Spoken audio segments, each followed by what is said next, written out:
All right, all right.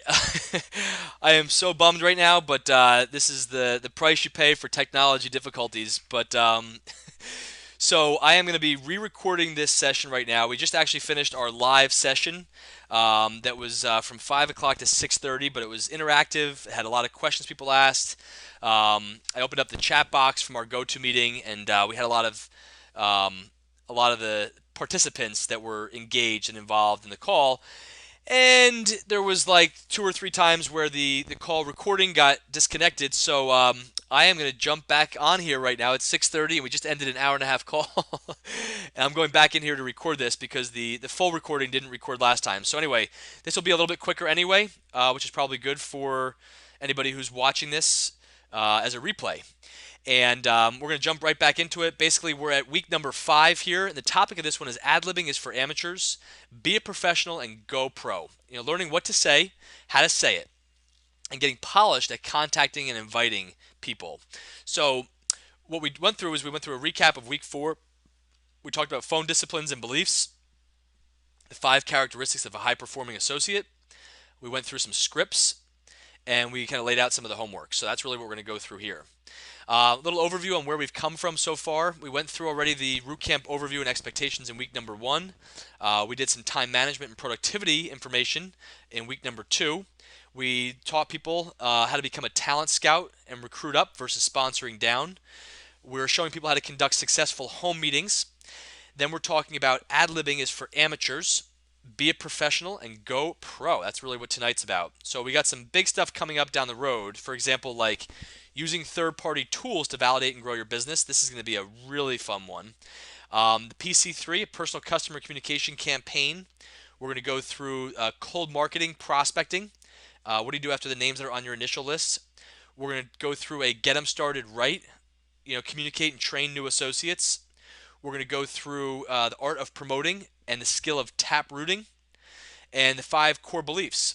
What are they and why do they matter? Developing leadership within your team. And how do you do that? So we got some really exciting topics coming up still. But we went through the fact that there are a bunch of folks I had my personal one-on-one coaching calls with this past week. And um, and we also scheduled some home meetings with a number of folks, as you can see here.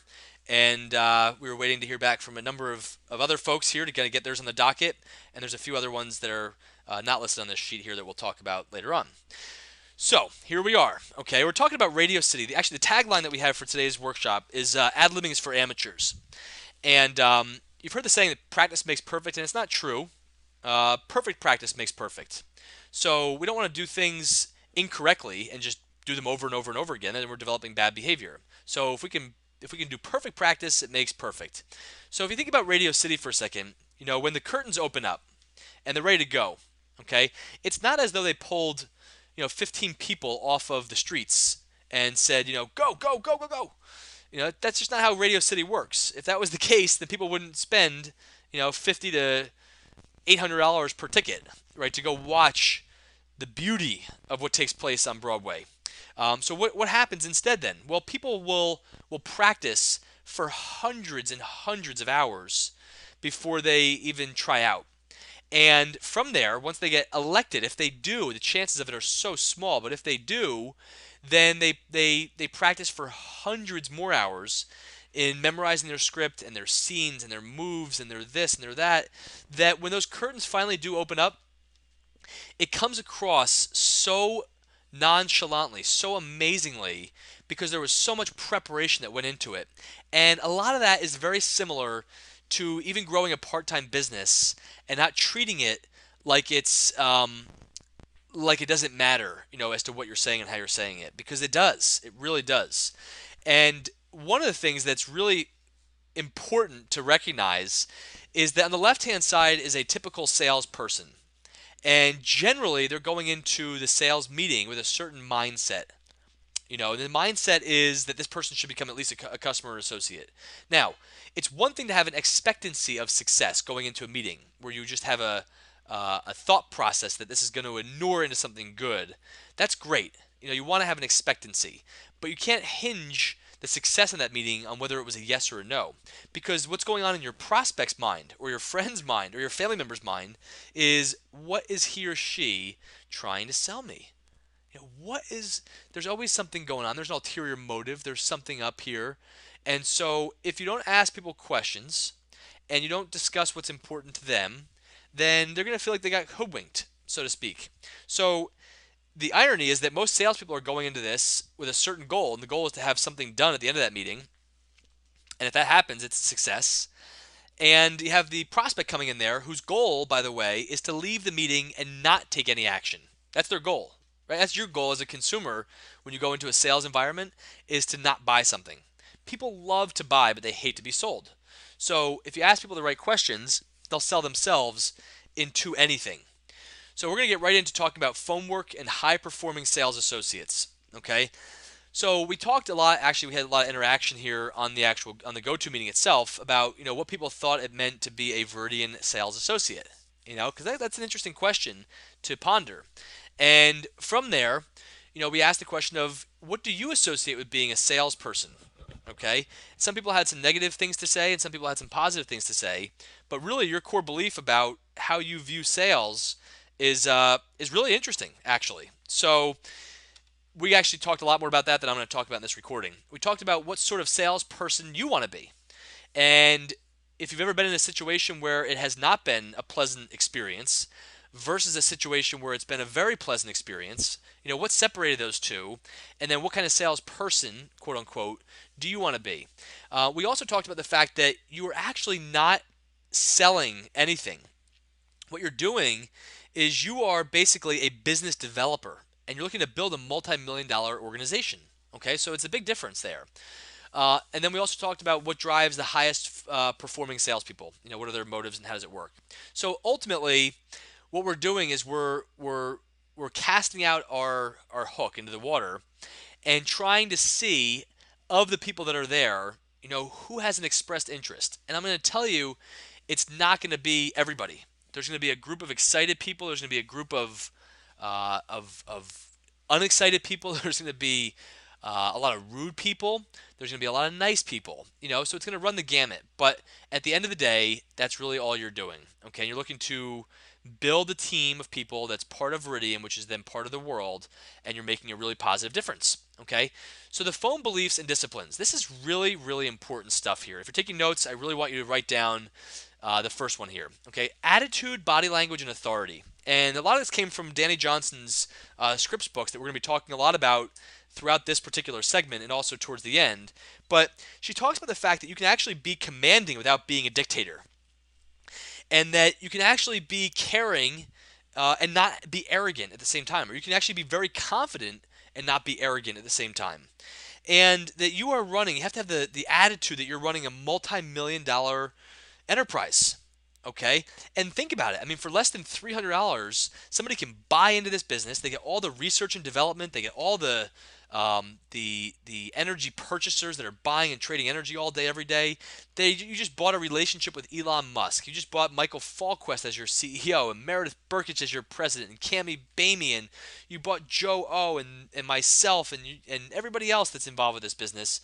You bought the tools, the kits, the website, the material, the collateral, the PowerPoints, the videos, the iPad app, the 7 continents in 7 years. I mean, you name it, guys. For less than $300, you bought all of that stuff. I mean, show me a business for $300 where you can buy that kind of stuff and sell a free product. I mean, it's incredible. So having that commanding presence while not bringing about arrogance is really doable, and it's important. Next thing is really decide on what you're looking for. What kind of people are you looking for? Are you looking for people you're going to have to drag around? Imagine if Bill Gates, does he beg people to join his business? Did he ever beg people to join his business? Say, come on, I'll pay for you to go to the meeting. Come on. Does he pay for people's gas? To come and work at Microsoft? I don't think so.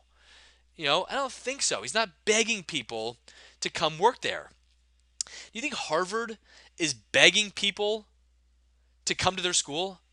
Please come. We'll cover all your tuition for you. I don't think so, guys. It doesn't happen like that because they've established excellence in the marketplace, and people will pay big money for value and for excellence. So you want to find people with desire. You want to find Anthony Serinos. You want to find Vin Lamantias. You want to find Johnny Leprestos. You want to find Bob Quintanas. You want to find Brendan Kennys, Kenny Olson, Donna French. You want to find Jenna Marzulos and Sabrina Allards, and you want to find these people that are there who have an expressed desire, right? You want to find somebody like you, right? You have desire. So why are you willing to accept people who don't? Because if you can't change that. Also, guys, you want to smile. Like right now, I want you to take a minute and just smile. Smile from ear to ear. And try to be mad right now while you're smiling. It is virtually impossible. You can't do it. It is impossible. So smile when you're on the phone. Have good energy. People feed off of your energy. And realize that you are not a salesperson. Again, you are a business developer. You are looking to help people create an enterprise. If you want to make $1 million, my only suggestion is find 4 people who want to make $250,000 and help them do it. And you'll make your million. Done. Just like that. Easy as easy gets. You want to make $100,000? Either find 10 people that want to make $10,000 or find 5 people that want to make $20,000 per year. Voila, there's your $100,000 income. Find 5 people that want to make $1,500 to $1,800 a month part-time, help them reach their goals, and bingo, you're there. So that's the reality, okay? Another tip is get a recorder, okay, and record yourself. Number 6 out of these lists here that we wrote down is be yourself. Don't try to be somebody other than who you are, right? You are already good enough as you are. Don't try to be somebody else. Don't try to be me. I'm not trying to be Joe O. We can learn from all the best, but take the foundation and be you. That's really what matters the most. And you also want to sort, right? If you don't have enough leads or people to talk to, it's really hard to sort. But when you have a consistent number of people coming into your pipeline, you're in the sorting business. Okay, you're not in the begging and convincing business. So don't beg and convince people, right? Sort out who is serious and who is not. And don't get attached to yes or no's. Okay, this is all about attitude and body language. Now, some of the phone disciplines is that you have to make your call time a priority, which basically means that it needs to be in your schedule. It needs to be fixed in there. Nothing else can kind of take over, and you've got to make that a huge priority before anything else. Okay. You also need to maintain and create a sense of urgency when you're on the phone. You know, you got to meet by this week or that week, and you have to just put it out there and have that sense of urgency. It's a contact sport. Making phone calls is because out of 100 calls, you're only going to get probably 5 or 6 or 7 people to actually book appointments with you. So the rest are going to give you negative stuff and rejection and pushback and so on and so forth. So just know that it's a contact sport, much like any other sport, and you have to be willing to endure the good and the bad. All you're trying to do is get down to the end of the game plan, which is to find the 5 or 10 people who are interested out of 100. That's all it is. Lead flow is critical. We'll talk about that in other workshops coming up. You want to make calls as if your life depended on it. Book these in your calendar. Be extremely consistent with these, and goes back to number 1, make it a priority. And this business, like we've talked about in the past, is broken down into 2 things, right? Either invitations or presentations. You're either inviting people to check it out or you're sharing it with them. And anything else that you're doing that's not that is probably busy work. And I know there's other stuff to do, but if you really broke down your time and you wanted to really transform your bank account, I would stop doing everything else other than invitations and presentations for the next 30 days. And if you're not on an appointment, you should be on the phone. Scripts get you better results, without a doubt. You have a good framework to play within, but you want to be you. You want to naturally know the script well enough where you can incorporate your own personality. And you also want to know your numbers. You have to really inspect what you expect, and we'll talk about that in a little bit later. So what are some of the phone beliefs that you have? Well, when you go into the telephone, which is, again, the lifeline of your business, you have to have an expectancy of success. You have to come to the phone mentally prepared, right? So how do you go to the phone right now? Number 2 is connect with the person. And I'm not going to have time to go into the depth on that, but you want to form people. Family, occupation, recreation, and message. How's the family, this and that, if you know them. If not, you want to see where you can create some sort of an affinity. Some sort of a connection with another person that you can actually jot some notes down about. And it's a more human element than just a number. You want to make sure that you sell the appointment and not the product. This is critical, guys. Super, super, super critical. You are not there to sell the product on the telephone. You're there to book an appointment, and that's it. And if people try to knock you off track, then that's great. Don't let them. They're going to try, and they're going to keep trying, and so on and so forth. But it's you gotta keep deflecting and continuing. If they ask a question, you say that's a great question. In fact, that's one of the things that we're going to talk about when we get together. We have that on our list. And less is more. How much information do you offer? You don't want to be offering a ton. You want to be offering less and less and less, and point to tools and point to people. And you want to stay in control. Okay, you should be able to dial 20 to 30 names in an hour. And if you're not dialing 20 to 30 names in an hour, then you're probably doing something wrong on the telephone. Probably talking too long, or doing chores or tasks in between, calls and so on. And you also want to be able to establish what is a real objection versus a stated objection. Because most objections initially are stated versus real. They're actually not their real objection. And if you don't ask questions, then you'll kind of just leave it at that and think that that was it. And the reality is that usually the stated objections are not the actual real objections. So I'm going to talk for a minute about the 5 characteristics of high-performing salespeople / associates. We've already talked enough about the attitudes and beliefs, but that is number 1, right? Having the right attitude, having the right frame of mind, having the right, all that stuff. Number 2 is selling skills, and we talked a little bit about that, but I would say that if there's one skill you can get really good at to get better at your closing ratio and at building your business, but also building your life, it's get good at asking questions, right? Break the barrier down where they have a preconceived notion that you're coming in there with your agenda, and that typically you just play that out. And you come in there with your agenda, and you use your agenda, and you speak your agenda, and you never even figure out what's important to them, and that's what they're expecting, which is why they get turned off. So try to figure out what's important to somebody else. What's going on in their world. How's their family doing? How their kids doing? How's their job doing? How's their occupation? How's their business going? They started it 3 years ago. Is it plush with cash yet? Do they have the leverage yet? What are some of their biggest struggles? That kind of stuff. So you want to get good at asking questions. That's the selling skills. Number 3 on the 5 key characteristics of a high-performing associate is activity. Inspecting what you expect. The 10-3-1 formula is basically 10 calls, 3 appointments, 1 sale. 10 calls, 3 appointments, 1 sale. 10 calls, 3 appointments, 1 sale. 100 calls, 30 appointments, 10 sales. 10 sales. So you want to make up in numbers what you lack in skill to begin with, as Jim Rohn says, but you have to track your activity. I mean, if you're not tracking your activity or making it a priority, then it's silly to think that this business is going to go anywhere for you. I mean, that's just the reality. So you have to know what your numbers are.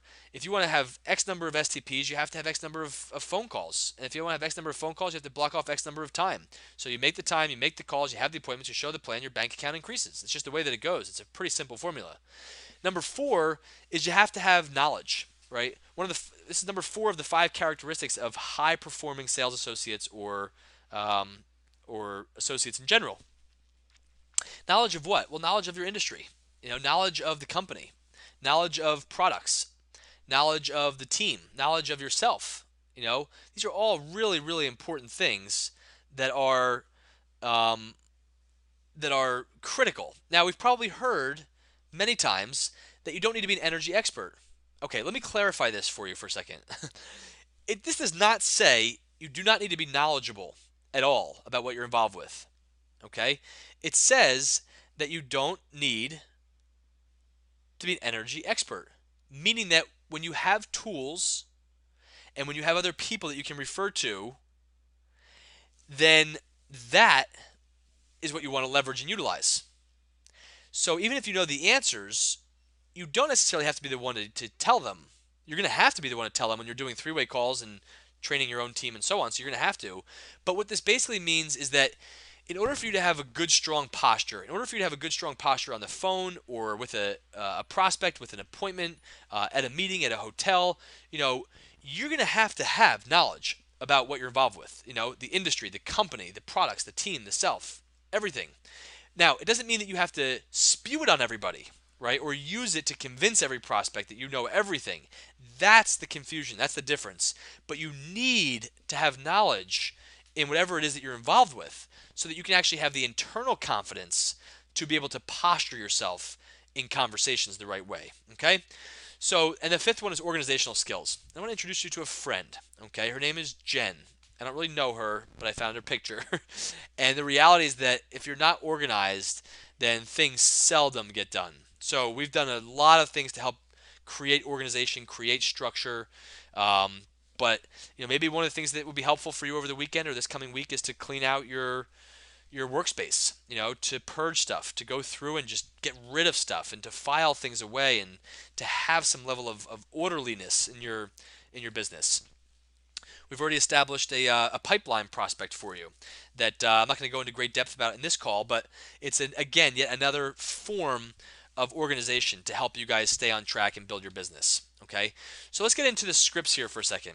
And I suggested to everybody to go out and buy Danny Johnson's script book. It is the best book that I've read so far that compiles every script for every scenario that you could possibly think of. And I would go out there, if you haven't gotten this book yet, get it immediately. And you want to start listening to these CDs immediately.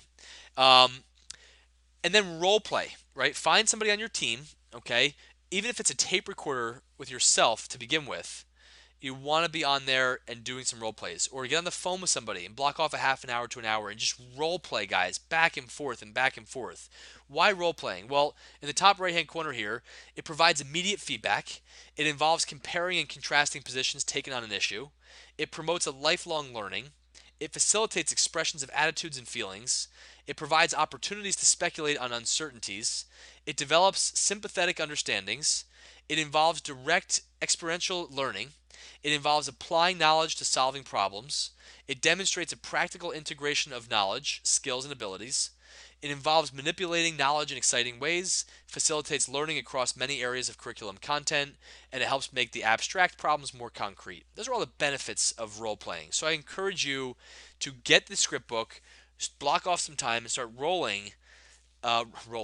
playing with people about these. So I asked people today on our call these questions. I said, all right, you have scenario number one. You're calling names or leads or whatever to book appointments. So if I could show you how to get 10, 20, 30% better at that, would that have an impact on your bank account or your business? The answer was, across the board, yes.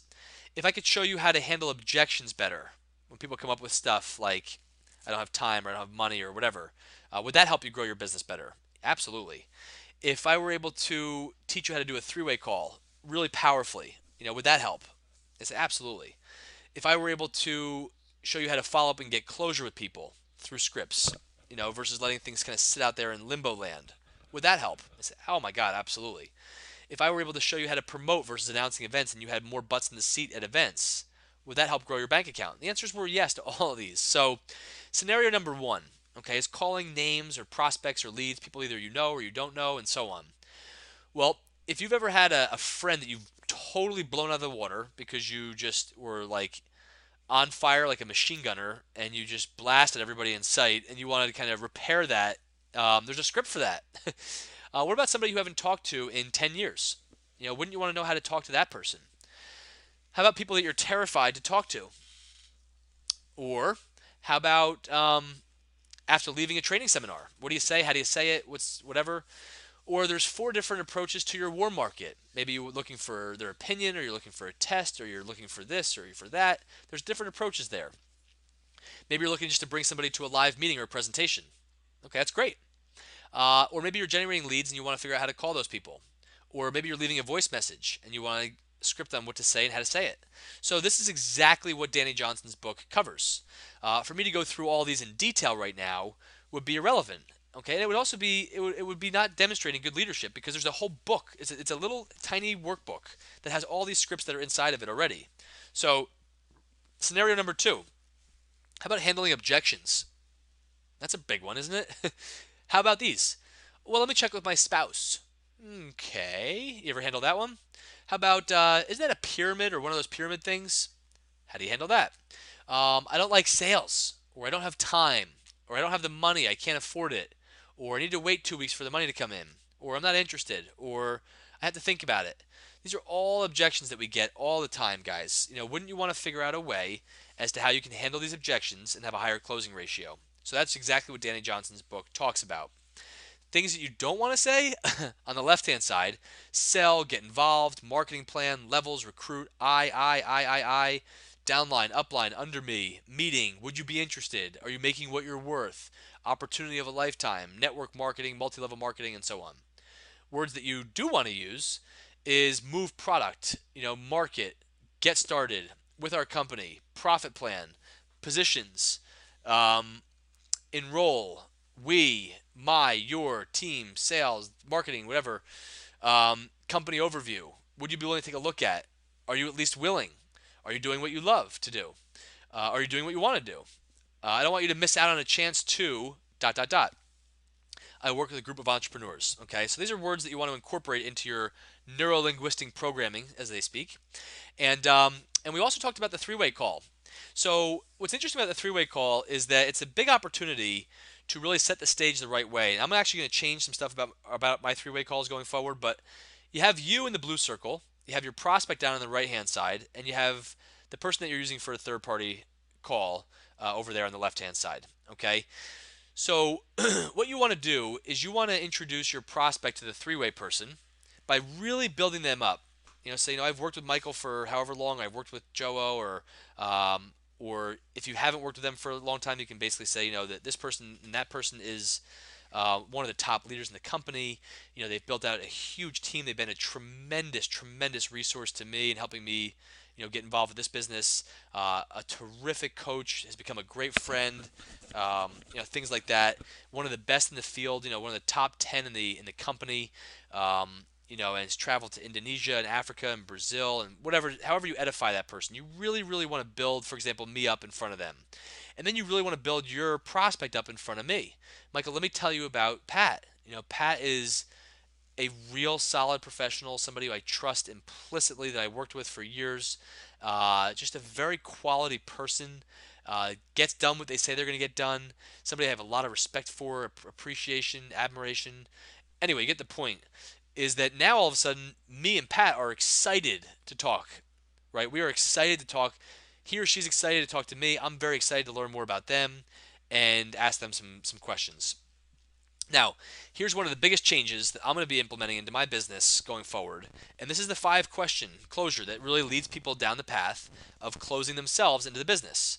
So, number 1 is, tell me what you liked about what did you like about what you saw or about what you heard? And you ask them the question.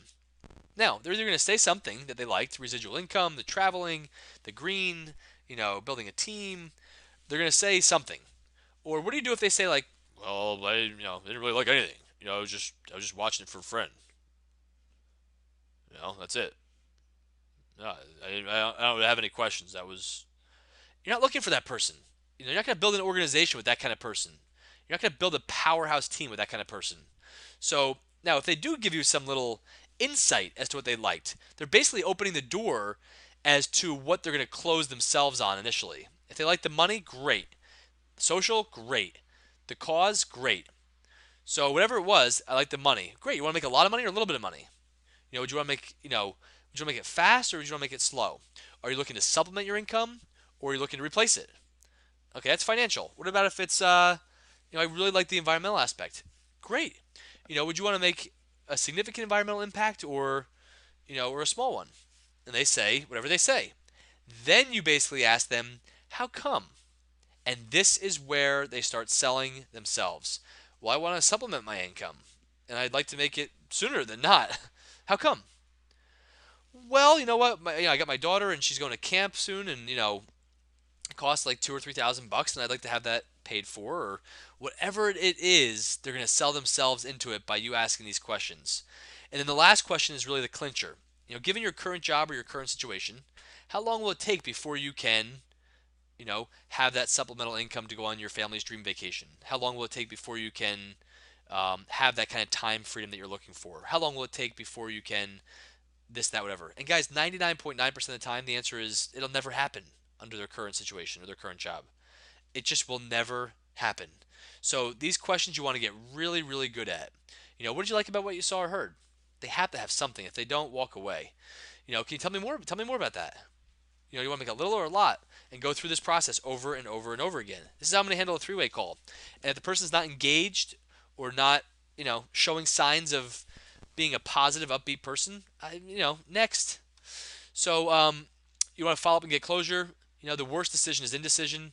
So in her book, she talks a lot about how to get people off the fence. Um, and then the difference between promoting and announcing. We'll talk about that in one of the upcoming workshops. But you want to leapfrog basically from one event to the next. And just as an FYI, in addition to the 15 or so house meetings that are coming up this month that I'll be doing with you guys at your houses, I'll also be up in Massachusetts on the 12th and 13th for Kwan's Kitchen with Kenny Olson's group and the V up in Massachusetts. And then on the 14th, we have Kenny Olson coming down here to New Jersey. Realtor, great video. If you want to get this message out there ASAP, and and then January 3rd, you really want to make it as strong of a point to get to leadership retreat as possible. And you have basically 2 solid months to make it happen, and it's extremely doable from wherever you're at right now. So the homework is to put together your game plan for your home meeting. I know a bunch of you have already picked your dates, so excuse me. Now you want to go back and you want to put together a mini game plan. It's coming up before you know it. If you haven't gotten Danny Johnson's book, I strongly, strongly, strongly suggest and encourage you to get this. Probably the best $40 you'll ever spend this year, hands down. And that was it, guys. So that was really the consolidated version, I think, of the training.